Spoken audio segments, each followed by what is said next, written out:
चंद्रोदय पण दिलेला असतो का कुठे? काय चालत नाही का मोबाईल? चंद्रोदय फक्त संकष्टीचा दिलेला असतो. डिलीट मारून टाकू मग. अच्छा. फॉर्मॅट करतो ते एकदा.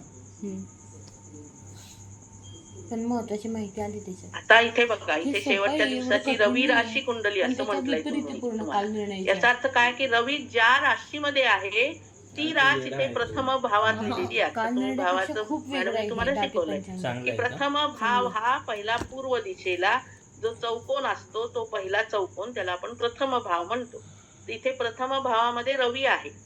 कारण आता ह्या बघा तुम्हाला जर बघितलं तर 30 मार्च आहे आणि मग तुम्ही आत्ताच मॅडमने तुम्हाला सांगितलं की 15 मार्च साधारण म्हणजे प्रत्येक वेळेस थोडस एखादा दिवस मागे पुढे होतंय ते तुम्ही बघितलं त्या मॅडम पाठवतील आता तुम्हाला तो कागद सुद्धा तर तुम्हाला ते दिसेलच आणि पुस्तकातून सुद्धा दिलेलंच आहे की 15 मार्च 14 मार्च 13 मार्च 16 मार्च असं प्रत्येक महिन्यात थोडस एखादा दिवस मागे पुढे रवी प्रवेश करतो दुसऱ्या राशीमध्ये.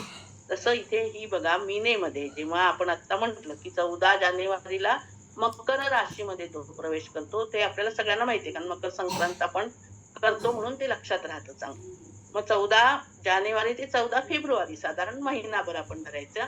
14 जानेवारी ते 14 फेब्रुवारी तो 10 म्हणजे मकर रास ही 10 आकड्याने दाखवतात. तर 10 आकड्यामध्ये तो असे जेव्हा पुढे 14